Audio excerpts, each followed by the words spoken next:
ഞാൻ ഇന്നലെ പറഞ്ഞൊരു സംഗതിയാണ്. ക്യാമ്പിൻ്റെ ഭാഗമായി ഈ ഇത്രയും വലിയൊരു ഹാള് നമ്മൾ അത് അത്ര വലിയൊരു ഹാളൊന്നും വേണ്ട ഒരു ക്യാമ്പ് എടുക്കാം. ചെറിയൊരു ഒതുക്കുന്ന സ്ഥലങ്ങൾ വേണ്ടത്. വലിയ ഹാൾ എടുക്കാനുള്ള കാരണം ഇവിടെ നടക്കുന്ന 2 എക്സിബിഷനുകളാണ്. ഈ ചിത്രപ്രദർശനം ഇന്നലെ തന്നെ പറഞ്ഞു, വലിയ പ്രോഗ്രാമായിട്ട് എല്ലാ നഗരങ്ങളിലും വലിയ മാധ്യമ ശ്രദ്ധ കിട്ടുന്ന വിധത്തിൽ നടന്നുകൊണ്ടിരിക്കുന്ന പ്രദർശനങ്ങളാണ്. MT ഉൾപ്പെടെയുള്ള മലയാളത്തിലെ കുലപതികൾ, കുലമാതാക്കൾ, അവരുടെ എല്ലാമുള്ള സാഹിത്യ രചനകൾ കേന്ദ്രമാക്കിക്കൊണ്ട് ആ സ്ഥലങ്ങളിലൂടെ സഞ്ചരിച്ച് കഴിയാവുന്ന കഥാപാത്രങ്ങളെ കണ്ടെത്തി നാടിലെ ഓരോ ഇടങ്ങളെ കണ്ടെത്തി ഫോട്ടോ എടുത്ത് അത്യപൂർവമായ ഒരു പ്രദർശനമാണ്. ഇന്നലെ തന്നെ പറഞ്ഞു, ദേശീയ മാധ്യമങ്ങളൊക്കെ വരുന്നത് വലിയ സംഗതിയാണ്. നമ്മുടെ ക്യാമ്പിൽ നിന്നല്ല, പക്ഷേ മനോജ് നമ്മുടെ സുഹൃത്തായതുകൊണ്ട് ഇങ്ങനെ നമുക്ക് തരാമെന്ന് മാത്രമേ ഉള്ളൂ. അപ്പോൾ നമ്മളിതൊരു സാഹിത്യരചന വായിക്കുന്ന പോലെ തന്നെ ഓരോ ഫോട്ടോയും നോക്കി കാണുന്നതാണ്. പിന്നെ ഇവിടെ ഒരു കാർട്ടൂൺ പ്രദർശനം നടക്കുന്നുണ്ട്. നമ്മുടെ മാണിയംകുളം സുബ്രഹ്മണ്യം മാണിയംകുളം സുബ്രഹ്മണ്യം കാർട്ടൂണിസ്റ്റാണ് എന്ന് ഞാൻ ഈ അടുത്താണ്. അയ്യോ, ഒന്നാന്തരം കാർട്ടൂണാണ്.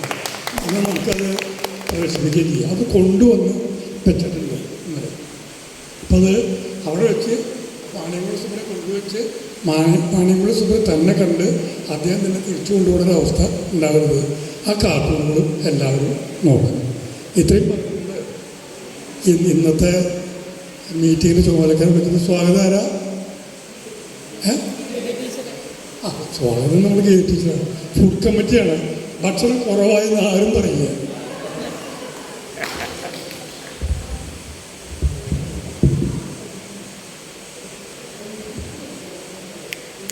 പ്രിയപ്പെട്ടവരെ,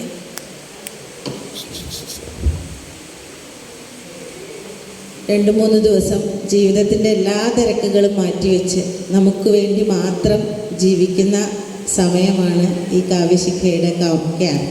ഓരോ ക്യാമ്പും 4ാമത്തെ ക്യാമ്പാണ് നമ്മളിവിടെ നടത്തുന്നത്. അപ്പോൾ ഇവിടെ നിന്ന് നമ്മളെ ബൂസ്റ്റപ്പ് ചെയ്തിട്ട് നമുക്ക് മാറ്റങ്ങൾ വരുത്തിയിട്ട് നമ്മുടെ ജീവിതത്തിലെ പോസിറ്റീവായിട്ടുള്ള കാര്യങ്ങളെക്കുറിച്ച് നമുക്ക് ഇനിയും ഉയരങ്ങളിലേക്ക് പോകാൻ സാധിക്കുന്നത് കൊണ്ടാണ് വീണ്ടും നമ്മൾ ക്യാമ്പുകളിൽ എത്തിപ്പെടുന്നത് എന്നുള്ളതാണ്.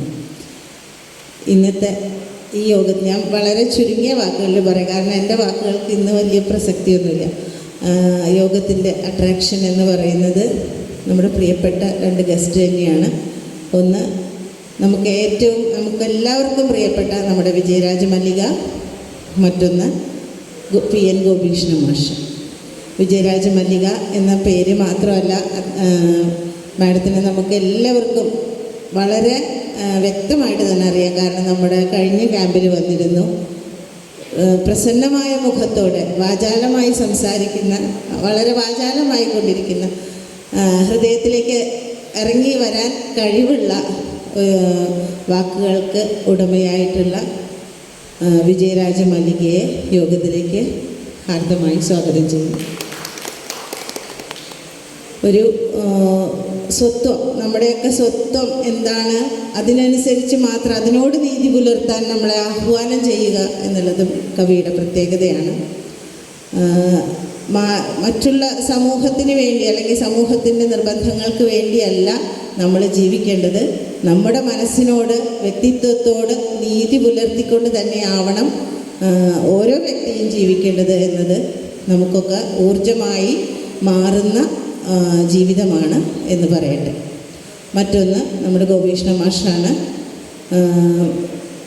കവിത ഒരു മാംസഭോജിയാണ് എന്ന് നമുക്ക് പറഞ്ഞു തന്ന, വളരെ ആഴത്തിലുള്ള, വായിക്കും തോറും അതിലേക്ക് വീണ്ടും ഇറങ്ങി ചെല്ലാൻ കഴിയുന്ന കവിതകളിലൂടെ, കവിത മാത്രമല്ല വിവർത്തന സാഹിത്യത്തിലൂടെ, ലേഖനത്തിലൂടെ, പഠനങ്ങളിലൂടെ, നോവലിലൂടെ ഒക്കെ സാഹിത്യത്തിൻ്റെ വിവിധ മേഖലകളിലെല്ലാം കൈകാര്യം ചെയ്തുകൊണ്ട് കേട്ടിരിക്കുന്ന ആളുകളെ പോലും, അദ്ദേഹത്തിൻ്റെ ഒരു പ്രഭാഷണമാണെങ്കിലും കേട്ടിരിക്കുന്ന ആളുകളെ ഒരിക്കലും മുഷിപ്പിക്കാതെ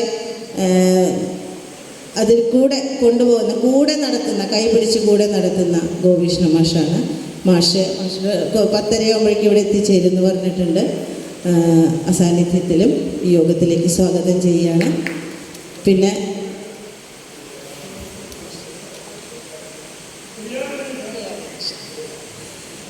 പിന്നെ അതുപോലെ തന്നെ PR രതീഷ്, അദ്ദേഹവും നമുക്കായിട്ട് ഈ ക്യാമ്പിൽ നമുക്കായിട്ട് ഇവിടെ എത്തിച്ചേർന്നിരിക്കുകയാണ്. അദ്ദേഹത്തെയും സ്വാഗതം ചെയ്യുന്നു. യോഗത്തിൻ്റെ അധ്യക്ഷ പദം അലങ്കരിക്കുന്നത് നമ്മുടെ സുജൻ പൂപ്പത്തി, നമുക്കെല്ലാം പ്രിയപ്പെട്ട നമ്മുടെ കാവ്യശിഖാംഗം കൂടിയാണ്. അദ്ദേഹത്തെ സ്വാഗതം ചെയ്യുന്നു. ഒപ്പം നന്ദി പറയുന്ന സിന്ധുഭദ്ര, രാവണി മാഷ്, ഇവിടെ കൂടിയിരിക്കുന്ന എല്ലാവർക്കും ഒറ്റ വാക്കിൽ സ്വാഗതം പറഞ്ഞുകൊണ്ട് അധ്യക്ഷ സ്ഥാനത്തേക്ക് ശ്രീ സുജൻ പൂപ്പത്തിയെ ക്ഷണിക്കുന്നു.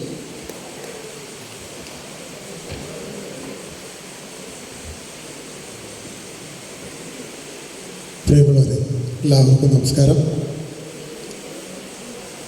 വാക്കിലയുടെ ഒളിമങ്ങാത്ത ഓർമ്മകൾ നിലനിൽക്കുന്ന ആ വേദിയിൽ നമ്മൾ വീണ്ടും ഒത്തുചേർന്നിരിക്കുന്നു.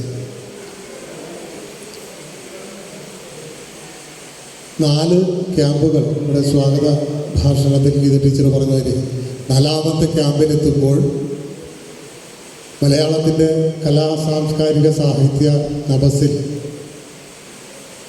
കാവ്യശിഖ ഒരു മൈൽ സ്റ്റോണായി അല്ലെങ്കിൽ ഒരു നക്ഷത്രമായിട്ട് സ്റ്റാമ്പ് ചെയ്യപ്പെടുകയാണ്. ഒരുപക്ഷെ മാതൃഭൂമി പുസ്തകോത്സവം, കലോത്സവം ഒക്കെ എന്ന് പറയുന്ന പോലെ മലയാളത്തിൻ്റെ സാംസ്കാരിക സാഹിത്യ വേദിയിൽ കാവ്യശിഖ വർഷം തോറും ഒരു 3 ദിവസത്തെ സഹവാസ ക്യാമ്പിലൂടെ അടയാളപ്പെടുത്തുകയാണ്. ഏറെ ബുദ്ധിമുട്ടുകൾ സഹിച്ച് മാസങ്ങളുടെ ആസൂത്രണം നടത്തി രാവുണ്ണി മാഷിൻ്റെ അനിഷേധ്യമായ നേതൃത്വത്തിന് കീഴിൽ ഒട്ടേറെ പേർ ദിവസങ്ങളോളം, ആഴ്ചകളോളം, മാസങ്ങളോളം പണിയെടുത്തിട്ടാണ് ഓരോ ക്യാമ്പും നമ്മൾ സംഘടിപ്പിക്കുന്നത്. ആ സംഘടനത്തിൻ്റെ നോവും വേവും ആദിയും വ്യാധിയും ഒക്കെ നേരിട്ടറിയുന്ന ഒരാളെന്ന നിലയിൽ ഈ അധ്യക്ഷ ഭാഷണ വേദിയിൽ അതിനെക്കുറിച്ച് മാത്രം 2 വാക്ക് സൂചിപ്പിക്കാം എന്ന് കരുതുന്നു. ഇന്നലെ ഇപ്പോൾ നമ്മൾ ഉദ്ഘാടന ദിനമായിരുന്നു. ഇന്നലെ ഒരു വർക്കിംഗ് ഡേ കൂടി ആയതുകൊണ്ട് അല്പം പങ്കാളിത്തം കുറവായിരുന്നു എന്ന് മനസ്സിലാക്കുന്നു. ശാരീരിക അസ്വസ്ഥതകൾ ഉള്ളതുകൊണ്ട് എനിക്ക് ഇന്നലെ പങ്കെടുക്കാൻ കഴിഞ്ഞില്ല. പക്ഷേ ഈ അധ്വാനത്തിൻ്റെയൊക്കെ ഫലം നമ്മൾ കൊയ്തെടുക്കുന്ന ഒരു കാലം ഈ സമീപ ഭാവിയിൽ തന്നെ ഉണ്ടാകും എന്ന് ഓരോ ക്യാമ്പ് കഴിയുമ്പോഴും നമുക്ക് എണ്ണിപ്പറയാവുന്ന ചില അതിൻ്റെ ഫലങ്ങൾ കണ്ടു തുടങ്ങിയിട്ടുണ്ട്. കാവ്യശിഖയുടെ ക്യാമ്പ് അതിൻ്റെ സമ്പുഷ്ടത കൊണ്ടും വിഷയവൈവിധ്യം കൊണ്ടും അതിൽ പങ്കെടുക്കുന്ന കൃതഹസ്ഥരായ, ജ്ഞാനസ്ഥരായ, പണ്ഡിത ശ്രേഷ്ഠരായ വ്യക്തിത്വങ്ങളുടെ സാന്നിധ്യം കൊണ്ടും അവരുടെ സംഭാഷണങ്ങൾ കൊണ്ട്, സംവാദങ്ങൾ കൊണ്ടും ധന്യമാകുന്ന ഒരു കാഴ്ച. കൂടുതൽ ആൾക്കാരെ, സാഹിത്യ കുതുകുകളെ, സംഗീത പ്രേമികളെ, കലാസ്നേഹികളെ, സാഹിത്യവാസനയുള്ള നവമുഖങ്ങളൊക്കെ നമ്മൾ ഈ ക്യാമ്പുകളിലേക്ക് കൊണ്ടുവരേണ്ടതിൻ്റെ ആവശ്യകതയും കാവ്യശിഖ മുന്നോട്ട് വയ്ക്കുന്നുണ്ട്. ഇന്ന് നാരായൺ ടീമിൻ്റെ നേതൃത്വത്തിൽ 2ാം ദിനമായ ഇന്ന് 7ാമത്തെ സദസ്സിന് നമ്മൾ ഈ വേദിയിൽ സമാരംഭം കുറിക്കുകയാണ്. 2 മഹത് വ്യക്തികൾ, നേരത്തെ ഗീത ടീച്ചർ പറഞ്ഞ പോലെ ഉത്തരാധുനിക കാവ്യമേഖലയിലും എഴുത്തുവഴികളിലും സാഹിത്യത്തിൻ്റെ സമസ്ത മേഖലകളിലും സർവതല സ്പർശിയായ തൻ്റെ സാന്നിധ്യം അറിയിച്ച PN ഗോപികൃഷ്ണൻ മാഷ് പത്രയോടുകൂടി എത്തിച്ചേരും. അതോടൊപ്പം ഇന്നലെ വരാൻ കഴിഞ്ഞില്ലെങ്കിലും ഇന്ന് ഈ വേദിയിൽ പങ്കെടുക്കാൻ കഴിഞ്ഞത് എൻ്റെ സുഹൃത്തു കൂടിയായിട്ടുള്ള നിരവധി വേദികളിൽ ഇലയിലൊക്കെ ഞങ്ങൾക്ക് ഒരുമിച്ച് പങ്കെടുക്കാൻ കഴിഞ്ഞിട്ടുള്ള വിജയരാജ മല്ലികയോടൊപ്പം കഴിഞ്ഞ ഈ വേദിയിൽ കൂടാൻ കഴിഞ്ഞതിൽ ഏറെ സന്തോഷം അറിയിക്കുകയാണ്. ദൈവത്തിൻ്റെ മകളായിട്ട് ഒരു ആൻ നദി പോലെ മല്ലികാ വസന്തം തീർത്ത് നമ്മുടെ സാഹിത്യ വേദിയിലേക്ക് ഒരു പുതുചരിത്രം എഴുതി ചേർത്ത ആ മഹതിക്കൊപ്പം നമ്മളിന്ന് ഈ കുറച്ചു നേരം ചെലവഴിക്കും. അദ്ദേഹത്തിൻ്റെ വാക്കുകൾ ശ്രവിക്കും. ഒപ്പം ശ്രീ PR രാജേഷും നമ്മോട് സംവദിക്കും. PR രതീഷോടെ പൊതുകവിതകളുടെ ഉദ്യാനം, അക്ഷരാർത്ഥത്തിൽ ആ ഉദ്യാനത്തിലെ 2-3 പൂക്കളാണ് നമുക്കൊപ്പം ഉള്ളത്. വ്യത്യസ്തമായ മേഖലകളിൽ ചരിച്ചുകൊണ്ടിരിക്കുന്ന അവർ നമ്മളോട് സംവദിക്കുമ്പോൾ അത് കേൾക്കുക, അവരെ കേൾക്കുക, അവരുമായി സംവാദത്തിൽ ഏർപ്പെടുക എന്നത് തന്നെയാണ് ഏറ്റവും പ്രധാനം. അധ്യക്ഷ ഭാഷണത്തിൽ അധികമായൊന്നും പറയുന്നില്ല. കാവിശികയുടെ ഈ കതിര് എന്ന ക്യാമ്പ് അവസാനിക്കുമ്പോൾ ചില നാമ്പുകൾ ഉടലെടുക്കാനും അത് കതിരായി വളരാനും അത് കൊയ്തെടുത്ത് മലയാള ഭാഷയ്ക്ക് സംഭാവന ചെയ്യാനും നമുക്കാവട്ടെ എന്ന് പ്രതീക്ഷിച്ചുകൊണ്ട് പ്രത്യാശിച്ചുകൊണ്ട് ഈ പുതുകവിതകളുടെ ഉദ്യാനം എന്ന ഈ സുഗതകുമാരി വേദിയിൽ 7ാം സദസ്സിന് എല്ലാ ആശംസകളും നേർന്നുകൊണ്ട് നമുക്കവരെ കേൾക്കാം. എന്നെ ക്ഷണിച്ച എല്ലാവർക്കും നന്ദി, നമസ്കാരം.